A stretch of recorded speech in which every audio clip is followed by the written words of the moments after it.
After an unexpected 8-5 season in 2023, Northwestern came back down to earth in 2024, going 4-8. But the Wildcats are now flying under the radar. That's the way they like it. And they could surprise you again in 2025. A major reason why is David Braun, a no-nonsense guy who kind of got put in a bad situation in 2023, exceeded expectations, got that grace period in 2024. The roles were reversed, right? It felt like 2023 should have been a bad year. Maybe 24 could have been solid, reversed it, but Braun, phenomenal coach. The players love him, no-nonsense kind of guy, and he's put together a pretty solid squad entering this season. We'll start on the offensive side of the ball. 7 starters are back there after scoring just 17.8 points per game and only 284 yards per game. So Northwestern had one of the worst offenses, not just in the Big Ten, but in the entire country. Their quarterbacks combined for 7 touchdowns and 11 interceptions. I mean, it was absolutely terrible. But now they've got solid quarterback play. They bring in Preston Stone from SMU, a guy who threw for over 4,000 yards and 38 touchdowns during his time with the Mustangs. And keep in mind, he was the starter for SMU at the beginning of last year. Got off to a really rough start. They ended up benching him for Kevin Jennings, who ended up leading them to the playoffs, so it was a good decision. But Stone was a more than capable quarterback that, again, was QB1 in Week 0 when their season began back in 2024. So a fantastic pickup. If he can get back to his 2023 form, better decision-making, better at just seeing the field, he's a strong-arm guy that can actually improve these numbers for Northwestern a lot. He's got a top wide receiver coming back. Griffin Wild transfers in from South Dakota State, where he eclipsed over 1,500 yards in 2 years with the Jackrabbits. They've got a strong running back core led by the veteran Cam Porter, who rushed for over 500 yards last year, and Joe Hyman as well. And the offensive line, per usual, per Northwestern fashion, remains pretty strong. They only gave up 24 sacks last year, and they've got some big-time starters coming back, guys like Evan Biernston and Caleb Tiernan. So this is a good Northwestern offense. I wouldn't say elite by any means, but a lot more promise than they had last year. Defensively, the same can be said, right? 8 starters are back, typically very underrated, but typically very strong for the Wildcats. Mac Ulian comes back at linebacker, their leading tackler from last year. Their sack leader, Aiden Hubbard, returns. He had 6 sacks last year up front on the defensive line, along with Anto Saka. So they've got a strong defensive line. They've got a strong linebacking core, who also added Yanni Karloftis from Purdue, by the way. And then the secondary, needs a little bit of work. They gave up over 230 passing yards per game, but those numbers should improve with 6 guys back that started at least 4 games last year, and also the addition of Fred Davis coming in from Clemson. Northwestern has put together quietly a strong team across the top and the bottom, across the board. This is a team that, again, I really think could surprise, not saying Big Ten title or playoff contender, but could flirt with a bowl game, and that would be considered a big success in year 3 under David Braun. You take a look at their schedule, though. One of the games that could determine if they go bowling or not, could be the difference maker, comes in Week 1 when they take on Tulane, the first meeting between Northwestern and Tulane since 1956. I've got some concerns with the Tulane offense here. They lose a lot of talent, lose their quarterback, lose their top rusher, lose a handful of wide receivers. So they could be struggling a little bit, especially in Week 1, but they haven't really played anybody yet. But 8 starters are back on defense from a unit that gave up just 20.6 points per game. I expect this to be a fairly low-scoring game. I think Northwestern's offense takes some time to get going. Tulane's offense takes some time to get going. But at the end of the day, you could argue Tulane's got the better defense. They've got home field advantage. I'm going to lean their way, give them the win. Northwestern drops to 0-1. Will be very, very close. They do bounce back with a win against Western Illinois, no doubt there, 1-1, and then naturally going to lose to Oregon in Week 3 to drop them to 1-2. So not the strongest start by any means, but again, 2-1 is the best thing they could get out of this, right? 2-1 is the best thing they can get because they're not going to beat Oregon. 1-2, sky's not falling yet. They come out of the bye week, and I think they win their next 2 games. So from 1-2 to 3-2, just like that. The biggest win there obviously would be UCLA. I view this game kind of similar to that Tulane game. UCLA is a team that it's so much unknown with them, right? How is Nico Iamaleava going to pan out at quarterback? Does the offense take a step forward with him under center? The defense looks to be fairly strong. They really got stronger as the year went on. Those final 5-6 games last year for UCLA were significantly better than what we saw in the first half of the season.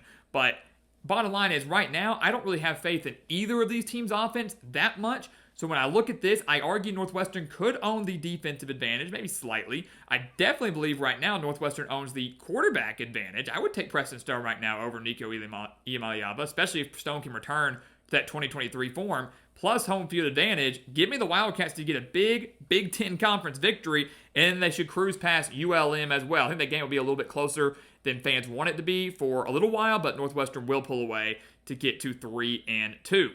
So they're 3 wins away, less than halfway through the season, 3 wins away from a bowl game. Obviously, they're going to take a loss at Penn State, 3-3.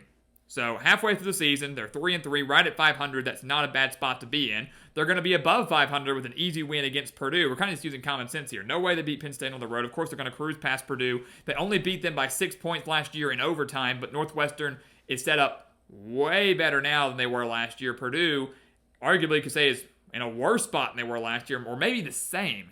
Over 30 transfers coming in, new head coach in Barry Odom, a lot of questions surrounding the Boilermakers program right now.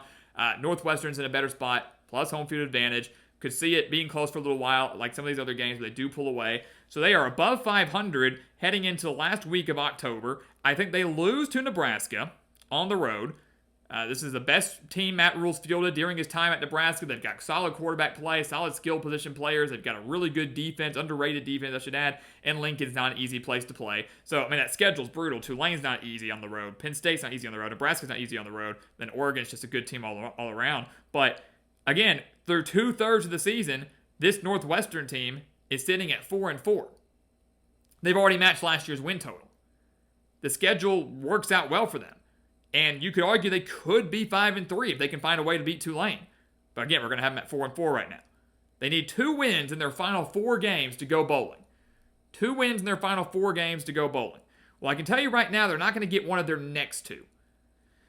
Definitely not. I don't see them going on the road and beating USC. This team I actually really like this year. I think they could be sneaky good.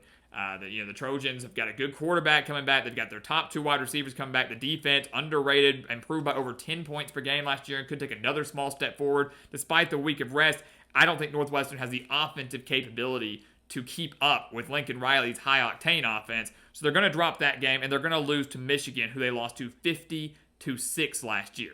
The Wolverines arguably will be better this year than they were last year. So is Northwestern, but despite home field advantage, it's not going to matter. Michigan should come in. Maybe doesn't win by 44, but does win by double digits. So 4-6 now. They've got to win their last 2 games if they want to go bowling. Pressure is on here. They've matched last year's win total. They've been more competitive than they were last year. So while, regardless of what happens in the last 2, I would deem this a success. They play Minnesota at home on Senior Day. This is a trap game for the Golden Gophers. On paper, Minnesota is the better team.